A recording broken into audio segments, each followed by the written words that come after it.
Siren नहीं, ये जंगी ऐलान है। जी हां, नमस्कार, स्वागत है आपका। आप देख रहे हैं इंडिया डेली। मैं हूं आपके साथ शिवम दत्त मेहता और ये एक स्पेशल शो है जो कि कल को समर्पित है। कल क्या होने वाला है और अभी से कितनी तैयारी है, ये जंगी ऐलान है। सुनिए, अगर कल शाम आपके शहर में अचानक सायरन गूंजे, अंधेरा छा जाए, मोबाइल नेटवर्क बंद हो जाए और प्रशासन आपसे कहे कि जमीन पर लेट जाइए, अपने कान ढक लीजिए, तो चौंकिएगा मत, क्योंकि ये मॉक ड्रिल नहीं, जंग की ऐलान की तैयारी है। कल यानी 7 मई को पूरे देश में कुछ होने जा रहा है जो 54 साल में कभी नहीं हुआ। देश के 300 से ज्यादा जिलों में युद्ध जैसी मॉक ड्रिल होगी। हवाई हमलों से बचने की तैयारी, ब्लैकआउट, घायलों को उठाने ढोने की ट्रेनिंग और जरूरी आदेश। सिर्फ एक इशारे पर सब कुछ बदल जाएगा। क्यों हो रही है यह तैयारी? क्यों 1971 के बाद फिर से बजी है जंग की घंटी? आखिर कौन कौन से इलाके होंगे इस युद्धाभ्यास का हिस्सा? क्या है केंद्र की प्लानिंग और क्या ये ड्रिल है या प्रीवर सिग्नल है? हम लेकर आए हैं आज सबसे बड़ा एक्सक्लूसिव शो। ये सायरन नहीं है, ये जंग का ऐलान है। आज की ये तस्वीरें आपको हिलाकर रख देंगी। टीवी की स्क्रीन पर जो आप अभी देख रहे हैं वो सिर्फ एक वीडियो के माध्यम से मत समझिए, उसको वीडियो मत समझिए। ये हिंदुस्तान के गुस्से की आग है, ये भारत की वो ललकार है जो अब सिर्फ सुनाई नहीं दे रही, अब दिखाई भी दे रही है, वो भी साफ साफ। क्योंकि अब मुद्दा सिर्फ सरहद का नहीं, अब मामला हिंदुस्तान के सब्र का है।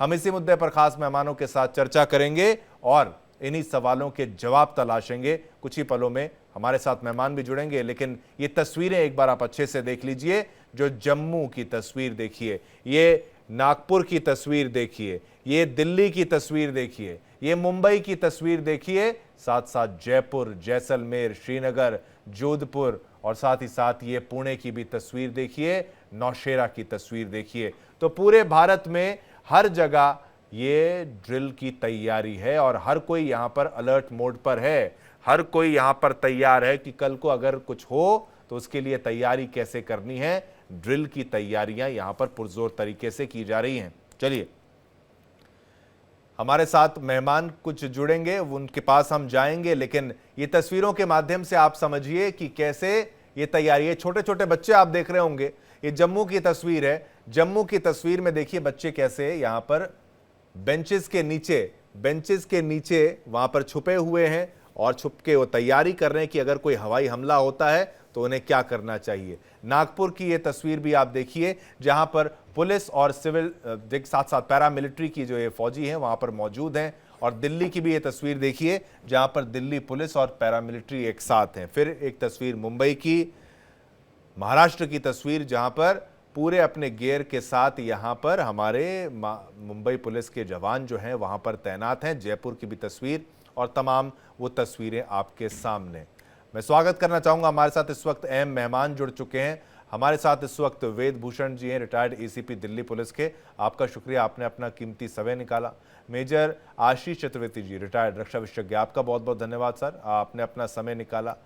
कृष्णा मित्रो, आपदा प्रबंधन विशेषज्ञ, हमारे साथ इस वक्त मौजूद हैं। आपका भी बहुत बहुत शुक्रिया, आपने अपना कीमती समय यहां पर निकाला। चलिए, सबसे पहले शुरुआत करते हैं युद्ध के दृष्टिकोण से, इसको समझने का प्रयास करेंगे। पहले एक डिफेंस पर्सपेक्टिव जो है वो यहां पर ले लेते हैं कि भाई मेजर आशीष चतुर्वेदी जी, आप हमें बताइए कि ये जो हो रहा है इसको हम किस रूप में हमें देखना चाहिए। कल सीसीएस की बैठक भी होगी, सीसीए की बैठक भी होने वाली है। पिछली सीसीएस बैठक में कई अहम फैसले लिए गए थे। पाकिस्तान को तंग करने वाले वो फैसले थे जहां पानी तक बंद कर दिया गया था। इसी दौरान कल मॉक ड्रिल भी हो रही है। मॉक ड्रिल के साथ साथ नोटैम भी जारी कर दिया गया है। नोटैम जारी होना, मॉक ड्रिल होना, सीसीएस सीसीए की बैठक होना, हम किस लेवल की तैयारी कर रहे हैं चतुर्वेदी साहब?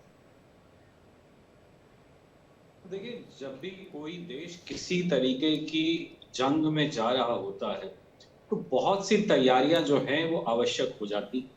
बहुत सी तैयारियां सरकार को करनी होती हैं, बहुत सी तैयारियां हमारी सेना को करनी होती हैं, बहुत सी तैयारियां प्रशासन को करनी होती हैं और फिर एक कोऑर्डिनेशन जो होता है इन सब तैयारियों का वो किया जाता है। जब ये इस तरीके की जो चेतावनियां जारी हो रही हैं वो इसलिए जरूरी हो जाती हैं कि जब वैसे तो कोशिश ये रहेगी कि जंग जो है एक सीमित दायरे में रहे, लेकिन जैसे आग एक बार लगती है तो जरूरी नहीं है कि वो उतने में सीमित रहे, वो फैल भी सकती है। उसका अंदेशा लेकर के हम जो है ये करते हैं कि हमें जो है कहीं ना कहीं इस तरीके से तैयारी करनी है, लोगों को पता रहे कि जब सायरन बजते हैं तो सायरन भी कैसे बजते हैं ये भी पता होना चाहिए। कि जब चेतावनी का सायरन बजता है तो वो करीब 30 सेकंड से 1 मिनट उसकी जो है सीमा रहती है, और ठीक। उसकी जो ध्वनि होती है वो ऊपर और नीचे जाती है। और जब खतरा टल जाता है तो जो ध्वनि रहती है वो एक कांस्टेंट रहती है, और ठीक। जो आपको ये वार्निंग दी जाती है उसके बाद आपके पास 10 से 15 मिनट का समय होता है, जब हमें ये अंदाजा हो जाता है कि या तो कोई मिसाइल या कोई एयर स्ट्राइक जो है वो होने वाली है। तब ये हम एयर सायरन्स जो हैं इनका इस्तेमाल करते हैं लोगों को चेतावनी देने के लिए। ठीक है। अब यहाँ कई चीजें जरूरी हो जाती हैं कि एक तो किसी तरीके की अफवाहों को आप जो है सोशल मीडिया के माध्यम से ना आगे बढ़ाएं। जब आप फौज का कोई भी मूवमेंट देखें तो उसकी कोई पिक्चर वीडियो ना बनाएं, ना उसे शेयर करें।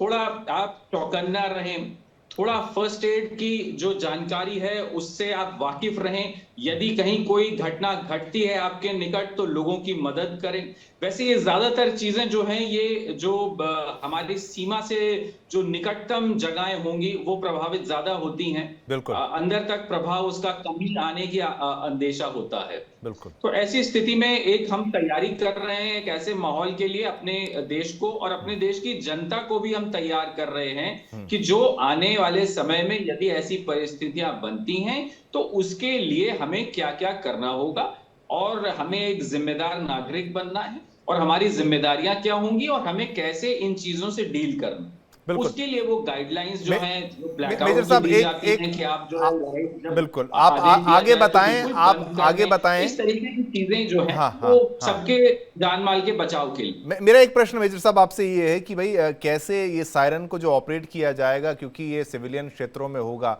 अब ये हर सायरन यहाँ पर सरकारी, मुझे नहीं लगता सरकारी ऑपरेट करेगी हर सायरन को, या फिर वैसा होगा। और कैसे पता लगता है कि कोई मिसाइल अटैक, क्या रेडार में अगर कोई एक सेंस कर लिया जाता है कि कोई मिसाइल यहाँ पर फायर की गई है, या फिर कोई एयरक्राफ्ट रेडार में सेंस किया गया है, उसके जरिए क्या सूचना आगे पहुंचा दी जाती है, और कितना क्विकली होता है? एक प्रोटोकॉल क्या होता है सायरन, मतलब युद्ध की आशंका, बॉम्ब गिरने से लेकर मतलब सायरन बजने तक, ताकि लोग समझ पाएं? क्योंकि इजराइल के लोग तो बहुत बेहतर समझते हैं कि भाई सायरन बजा मतलब वहां से गाजा से कोई रॉकेट चला है, इसलिए हमें अब थोड़ा सा अपने सेफ एरिया में चले जाना है।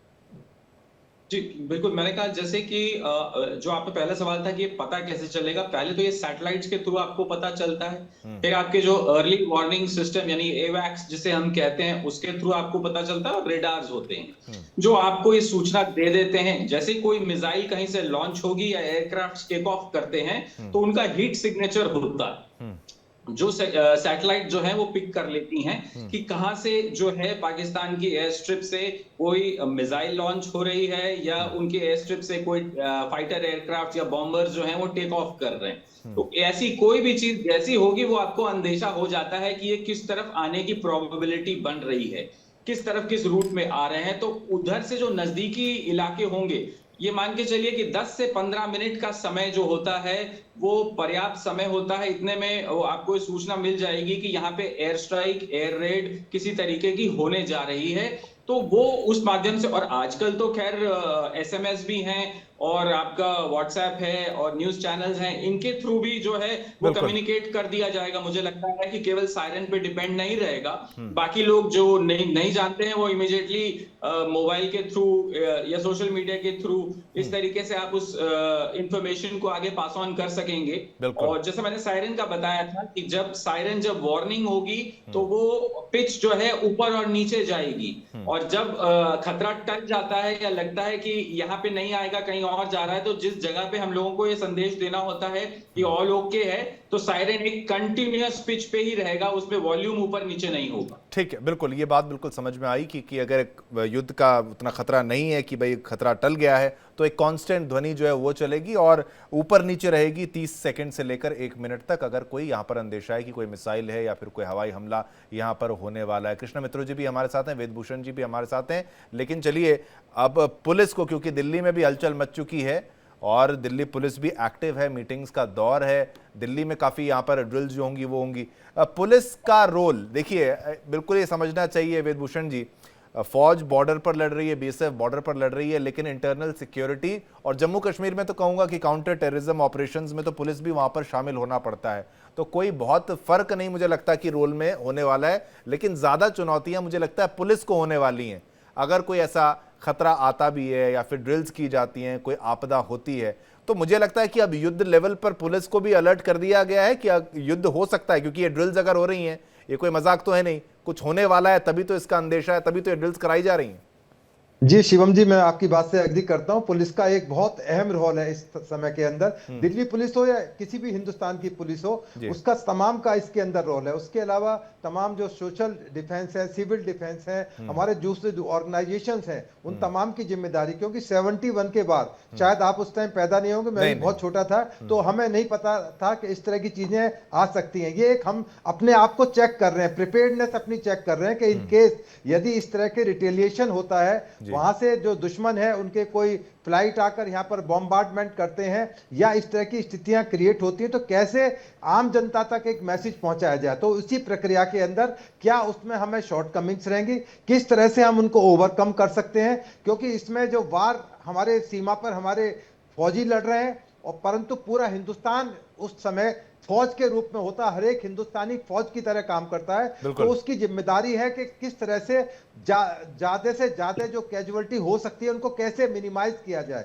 कैसे लोगों को पैनिक से बचाया जाए। क्योंकि ये जो मॉक ड्रिल्स कल की हम करने जा रहे हैं, 244 प्लेसेस पर ये मॉक ड्रिल संभावना है कि वहां पर की जाएगी, तो सब उसको एग्जामिन किया जाएगा कि क्या कमी रह गई, what went wrong, what to do and what not to do. तो ये तमाम जो चीजें हैं, ये एक बहुत बड़ा एक मैसेज ना केवल हिंदुस्तान में जाएगा, अक्रॉस इंडिया जो पाकिस्तान है वहां भी जाएगा। अभी आपने इजराइल का नाम लिया, इजराइल में जिस तरह से वहां बहुत सारे बंकर्स ऑलरेडी रेडी पोजीशन में होते हैं, हिंदुस्तान में इस तरह की चीजें अभी नहीं आई है, क्योंकि वार रिडन कंट्री है। हमारे कंट्री ने हालांकि वार लड़ी है, हमेशा पाकिस्तान को शिकस्त दी है, पर कहा जाता है दुश्मन को कभी कमजोर नहीं समझना चाहिए। क्योंकि राजधानी है, दिल्ली है, तमाम prime minister office, president office, तमाम मिनिस्ट्रीज के ऑफिस, इंपॉर्टेंट डिफेंस इंस्टॉलेशन तमाम दिल्ली के अंदर है। तो दिल्ली बीइंग ए राजधानी, इसको ज्यादा सिक्योरिटी की जरूरत है, इसलिए तमाम तरह की ड्रिल्स जो है दिल्ली के अंदर की जा रही है कि यदि ऐसी स्थिति आ जाए तो कैसे रेजिडेंट वेलफेयर एसोसिएशन है, मार्केट एसोसिएशन है, किस तरह से उनको अवेयर कराया जाए, उनको बताया जाए कि इसमें पैनिक नहीं करना है। जिस तरह से बैंकिंग भी इससे अफेक्टेड होगी, लोगों की कैश ज्यादा से ज्यादा निकाला जाए। तो ये तमाम जो तैयारियां हैं, हम लोग उसी तैयारियों की तरफ कोशिश कर रहे हैं कि कैसे इसको एक हम अपने आप को एग्जामिन करें, क्योंकि इसमें बहुत सारी चीजें इन्वॉल्व हैं। बहुत से लोग ऐसे हैं जो इस स्थितियों का फायदा उठाते हैं, ब्लैक मार्केटिंग करते हैं, होर्डिंग शुरू हो जाती है, सब्जियां, खाने की चीजें, तमाम चीजें यदि वार होती है तो इन तमाम चीजों की शॉर्टेज हो जाती है। कुछ लोग इसका ब्लैक मार्केटिंग करते हैं, इसका फायदा उठाना चाहते हैं। ये तमाम जो प्रक्रियाएं हैं उसके ऊपर तमाम डिपार्टमेंट और एक एक हिंदुस्तानी की जरूरत होती है कि उस समय हम सब मिलकर उसकी जो दुश्मन की जंग है उसको शिकस्त देने के लिए ना केवल दिल्ली, पूरे हिंदुस्तान के गांव देहात हर जगह हम तैयारी करें और ऐसा मजबूती से ये जवाब दें कि पूरा हिंदुस्तान एक साथ खड़ा हो जाए। इसी क्रम के अंदर चूंकि लोगों की अवेयरनेस नहीं है इसके बारे में, मैंने बताया 71 के वार के बाद में ये बहुत बड़ी वार होने की संभावना है। ये जरूरी नहीं कि वार हो सकता है कि हम लोग वहां पर कोई और तरह का स्ट्राइक करें, जिस तरह से पहले स्ट्राइक कर रहे हैं, तो वार की संभावना तो नहीं है, परंतु प्रिपेयर्डनेस जरूर है, क्योंकि वो लोग रिटेलिएट करेंगे, क्योंकि जब वो उनको ऊपर हम लोग अटैक करेंगे तो इसका जरूर कोई ना कोई रेस्पॉन्स वो तमाम चीजें देगा। तो हमें जो और वो किस लेवल का होगा वो भी हमें देखना होगा। वेदभूषण जी, एक छोटा सा प्रश्न मेरा यहाँ पर है। आर्मी का रोल तो मुझे चतुर्वेदी जी समझा ही देंगे, एयरफोर्स का भी समझा दिया जाएगा, डिफेंस का, लेकिन एक पुलिस के रोल के हिसाब से शॉर्ट में आपसे मैं जानना चाहूंगा कि भाई रिजर्व्स को जब हम काउंट करते हैं तो हम चाहे बीएसएफ हो जाए या फिर और जो और एक्स्ट्रा हमारे पास फोर्सेज हैं रिजर्व्स में, उनको भी लेते हैं, पैरामिलिट्री को भी हम काउंट करते हैं कि इन केस ऑफ कि भाई हमें ज़्यादा लोग चाहिए होते हैं। क्या पुलिस में जो जवान होता है या पुलिस का जो अफसर होता है उसको युद्ध के लिए भी एक तरीके से ट्रेन किया जाता है, उसको समझाया जाता है इन केस ऑफ वॉर, अगर कोई युद्ध होता है तो क्या पुलिस के जवानों को भी ये ड्यूटी होती है कि उनको भी आगे, अगर कभी ऐसी जरूरत ना पड़े, हमारी तो फौज बहुत बड़ी है, लेकिन कभी जरूरत पड़े तो पुलिस के जवान भी आगे लड़ने के लिए जाते हैं? बिल्कुल, आप देखिए इजराइल के अंदर retired police officer, army officer 90 साल के वो लड़ रहे हैं कि हमें जंग में भेज दीजिए, लड़ाई करने के लिए भेज दीजिए, क्योंकि आर्म्स एंड एमुनिशन की जो बेसिक ट्रेनिंग है वो हर एक पुलिस वाले को, चाहे कांस्टेबल है चाहे आईपीएस ऑफिसर है, उसको सिखाया जाता है। बेसिक फंडा उसका क्लियर है कि वार किस तरह से लड़ी जाए ऐसे हालात के अंदर। तो उसकी तमाम जो तैयारियां है, एक उसका मेंटल एक स्टेटस होता है पुलिस का या आर्मी ऑफिसर का, वो वार जंग को हर कॉस्ट पर जीतना चाहता है। तो माइंडसेट जरूर एक रहता है। जो मेरे जैसे रिटायर्ड जो पुलिस ऑफिसर्स हैं, सिविल डिफेंस के वॉलंटियर्स हैं, एनएसए के जो हमारे कार्यकर्ता हैं, तमाम जो डिपार्टमेंट्स हैं जहां पर इस तरह की चीजों का एक इनपुट होता है, एक फीलिंग्स होती है, तो उसके लिए हमेशा तैयार रहते हैं। तो हमारे हिंदुस्तान के जितने भी रिटायर्ड फौजी हैं, रिटायर्ड पुलिस ऑफिसर्स हैं, वो तमाम इन चीजों के लिए तैयार हैं कि यदि जंग में जाना हुआ तो जरूर जाएंगे, परंतु अभी वो समय नहीं है। अभी हमें अपने एक स्टैंड बाय पर हमारी मौजूदा पुलिस भी रहती है, मौजूदा पुलिस सर्विंग पर्सनल जो है वो रहते हैं। ठीक है, कृष्णा मित्रों जी भी हमारे साथ इस वक्त हैं। कृष्णा मित्रों जी, मैंने एक बार डिफेंस पर्सपेक्टिव समझने का प्रयास किया, और पुलिस, क्योंकि ये मॉक ड्रिल्स जब होंगी तो पुलिस के लिए भी एक, और जो बातें उन्होंने उनकी तरफ से की गई, लोग होर्डिंग करेंगे, लोग ओवर स्टॉकिंग करेंगे, लोग पैनिक करवाएंगे, लाइट्स को काटा जाएगा, लेकिन आप ज्यादा बेहतर समझते हैं कि डिजास्टर और इन केस ऑफ वॉर आपका काफी लंबा अनुभव है। जब ऐसी वॉर की स्थिति आती है और ऐसा सायरन बजता है, एक तो लोगों की साइकोलॉजी कितनी बदल जाती है, लोगों में, बच्चों में, महिलाओं में, मैं नहीं कहूँगा महिलाओं में स्पेसिफिकली, बट लोगों में आमतौर पर एक डर का माहौल हो जाता है कि भाई आगे क्या होने वाला है, और जानकारी का अभाव ना हो। और ये स्थिति बिल्कुल वॉर लाइक सिचुएशन है, क्योंकि भारत को रिस्पॉन्ड करना पड़ेगा। शांति से हम अपनी बातों को आगे बढ़ा रहे हैं, स्ट्राइक्स हम जो कर रहे हैं वो एक मैसेजिंग के रूप में, पानी रोक रहे हैं, लेकिन एक बहुत बड़ा एक रिएक्शन तो हमें देना ही पड़ेगा। और वो जब हम देते हैं तो हम रिएक्शन, वहां से भी जो रिएक्शन आएगा, एक्शन का जो रिएक्शन आएगा, उसके लिए भी हम तैयार हैं। तो ऐसी स्थिति में आपने वो सीन्स देखे होंगे, चाहे आप 71 की बात करें या उस दौर की जब एयरफोर्स उनकी अंदर तक आ सकती है। इस स्थिति में अगर वो आए अंदर तो क्या कुछ हो सकता है और क्या तैयारियां? शुक्रिया पहले तो मुझे इनवाइट करने के लिए। दूसरा, ये जो सारी एक्सरसाइज हम आज कर रहे हैं या जो देश कर रहा है, जो सरकार कर रही है, उसको हम अगर सिंपल वर्ड्स में लें तो इसको SWOT कहते हैं, SWOT। SWOT का क्या मतलब है? Strength, weaknesses, opportunities and threats. अब ये एनालिसिस हमें पूरा करके अपने आप को पूरी तरह से किसी भी सिचुएशन के लिए, जंग हो या वैसे भी कोई और आपत्ति हो या आपदा हो, तो उसको प्लान करने के लिए। नाउ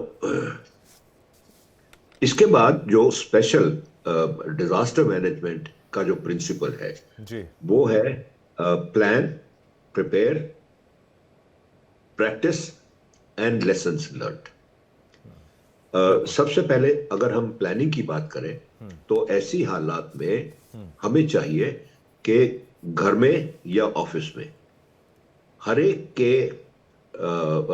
का एक अपना पिट्ठू, जिसको हम बोलते हैं पिट्ठू बोलते हैं कोलोकियल लैंग्वेज में, वैसे बैकपैक होता है। उसमें कुछ एक जरूरी चीजें रखें हर एक के नाम की। अगर कोई छोटा बच्चा है तो उसके भी नाम की। उसमें कुछ एक चीजें मैं बताना चाहूंगा। बिल्कुल बिल्कुल जरूरी। बड़े इंसान के लिए, अपना एडल्ट के लिए, उसमें एक कंबल होना चाहिए, हल्का कंबल। उसमें आपकी दवाइयां होनी चाहिए, 2 या 3 बॉटल, 2 बॉटल पानी की 2-2 लीटर की बहुत होती है, उतनी होनी चाहिए। उसमें आपके कुछ ड्राई फ्रूट्स होने चाहिए, कम से कम आधा किलो। और एक बैग में मित्रों जी माफ करना, एक बैग में आधा किलो। हाँ, एक बैग में आधा किलो होना चाहिए, क्योंकि जब ये डिजास्टर होता है, ऐसा कोई भी सिचुएशन होती है, हमें पता नहीं हमें 2 घंटे छुपके रहना है या सारा दिन छुपके रहना है, या अब देखिए जैसे इजराइल हमास का युद्ध चल रहा है, बिल्कुल वहां पे लोग बाग कई दिनों से बंकर में घुसे हुए हैं और अपने ऑपरेशन चालू किए हुए हैं। बिल्कुल। तो आपको ये मालूम नहीं कि आपको बाहर कितना टाइम लगेगा। बिल्कुल। उसके लिए अच्छा, एक चीज सबसे जरूरी है कि आपके पास एक टेलीफोन डायरेक्टरी होनी चाहिए। ठीक है। जो इमरजेंसी नंबर्स हैं या जो आपके नजदीकी भाई बंधु रिश्तेदार हैं, पड़ोसी हैं, जिनसे कि आपका रेगुलर संपर्क रहता है, उनको बताने के लिए आप कहाँ हैं। अगर आप किसी ऐसी बिल्डिंग में फंस जाते हैं जो कि कोलैप्स हो गई हो, तो उस हालत में भी रिकवरी में आपका मोबाइल फोन काम आता है। मोबाइल फोन के साथ आपको क्या कहते हैं उसको, चार्जर जरूर रखना है और पावर बैंक जरूर रखना है। जहां तक हो सके, अगर शेल्टर में आपके पास बिजली है तो अपने फोन को हमेशा चार्ज रखें और रेडियो की खबरें दिन में कई बार सुने, आपको फिर उससे अंदाजा हो जाएगा। तो बेसिकली मैंने एक तो बताया आपको, आपने बताया कंबल रखना है एक बैग में। मैं चाहूंगा ये क्लिप बना के हम लोगों को दिखाएं, इसको अपलोड करेंगे कि कंबल जरूरी है एक एडल्ट के बैग में, दवाइयां जरूरी है, पानी की 2-2 लीटर की 2 बोतलें जरूरी हैं, आधा किलो ड्राई फ्रूट्स इसमें चाहिए, टेलीफोन डायरेक्टरी, मोबाइल फोन है तो चार्जर, पावर बैंक होना चाहिए और रेडियो की खबरें। बिल्कुल, आप कंटिन्यू करिए। बहुत दवाइयां, हाँ दवाइयां, बिल्कुल दवाइयां, हाँ दवाइयां जरूर होनी चाहिए। ठीक है। अच्छा, इसके अलावा अब जो हम लार्ज स्केल पे ऐसी एक्सरसाइज करते हैं जी, उसका ये मतलब होता है कि हमें कोऑर्डिनेशन चाहिए फर्क फर्क विभाग में।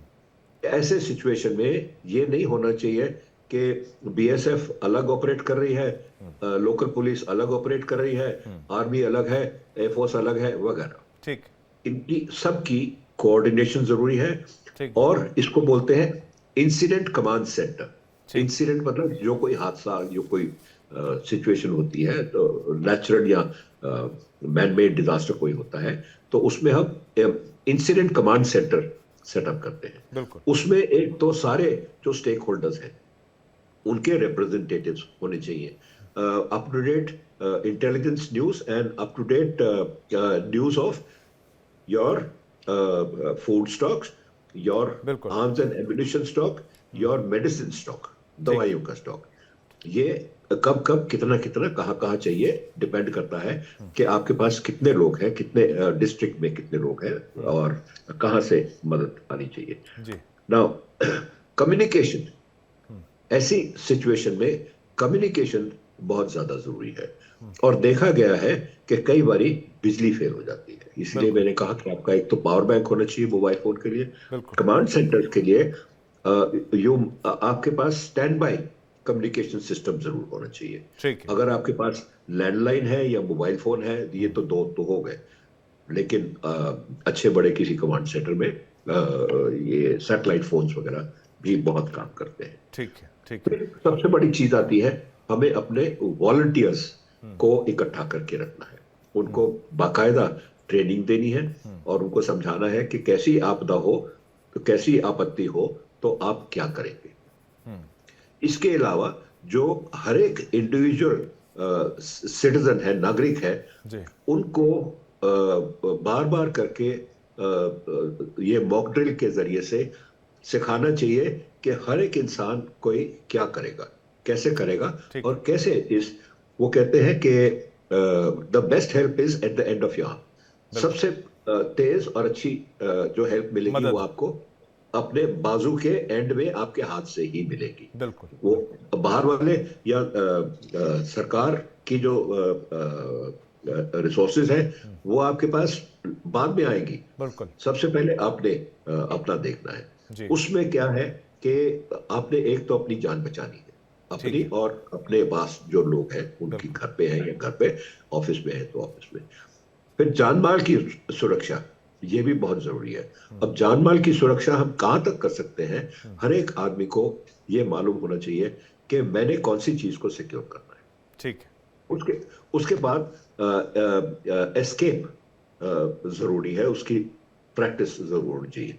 आप एस्केप करके पहले तो, अगर आप बड़ी बिल्डिंग में हैं तो आप असेंबली एरिया में जाएंगे। ठीक है। कोई एक रेजिडेंशियल बिल्डिंग में है तो आप जहां तक हो सके नीचे उतर आएंगे। आपकी बेसमेंट हो तो बेसमेंट में आप शेल्टर ले सकते हैं, और बेसमेंट में भी शेल्टर लेने का एक तरीका है, क्योंकि हो सकता है कि वो बिल्डिंग कोलैप्स कर जाए। तो आपको एक दीवार के पास, जिस तरफ के बिल्डिंग का सपोर्ट है, मतलब पड़ोस वाली बिल्डिंग है, आप उसकी दीवार के साथ मतलब शेल्टर लेंगे। कृष्णा जी, आप कह रहे हैं जो सोसाइटीज की बिल्डिंग है, जैसे मान लीजिए दिल्ली, नोएडा, गाजियाबाद, ऐसी जगहों पर वहां के बेसमेंट में जाके थोड़ा सुरक्षा होगी कि नहीं होगी? जी, बहुत सुरक्षा मिलती है, क्योंकि बेसमेंट जो होती है काफी सेफ एरिया होता है। ठीक, उसमें भी ठीक। आपको देखना है कि बीम कहाँ कहाँ है। जहां तक हो सके आपको बीम के नीचे शेल्टर लेना है, या खंबा कोई है, कोई ठीक। दीवार है उसके आसपास। ठीक। ना बहुत सी चीजें हैं, मैं अब क्या बताऊं आपको। शेल्टर बंकर हो गया। ऐसे सिचुएशन में, स्पेशली वॉर लाइक सिचुएशन में, ब्लैकआउट बहुत होता है। ब्लैकआउट का मतलब यह है बिजली काट दिया सरकार बंद कर देती है, जी। या कोई पावर हाउस में कुछ गड़बड़ हो गई, एक्सप्लोजन हो गया, तो उससे आपकी बिजली बंद हो सकती है। आपके लिए जो आपने किट बैग बनाया है, जो आपने रुकसैक बनाया है अपना, उसमें एक मोमबत्ती और एक माचिस या लाइटर ठीक है। भी जरूरी है। इसके अलावा control centre, alternate control centre and coordination of ठीक। सर्विसेज। मतलब ये मुझे लगता है ये एक आम इंसान के लिए ये चीज़ें ज़रूरी थी, और मैंने आपको ज़्यादा समय इसलिए भी दिया, मैं सभी मेरे दर्शक भी समझेंगे कि कई अगर हो जाता है युद्ध, तो ये आपको, ये अगर आप इस वीडियो को देख लेते हैं तो आप समझ पाएंगे कितनी आपको तैयारी करनी है। समय माफ़ी चाहूँगा, इतना ही समय था हमारे पास इस बुलेटिन में। बहुत बहुत धन्यवाद करना चाहूँगा आशीष जी आपका, चतुर्वेदी जी हमारे साथ, हमारे पुलिस के भी मेहमान थे, वेदभूषण जी आपका भी, कृष्ण मित्र जी आपका भी बहुत बहुत शुक्रिया। आप तीनों का बहुत बहुत शुक्रिया, जिस तरीके से पूरी जानकारी आपने साझा की। तो आप इस गंभीरता को समझ रहे हैं, कितना गंभीर है कि अगर युद्ध होता है तो आपको किस तरीके की तैयारियां करनी होंगी, और इसको आप हल्के में मत लीजिए।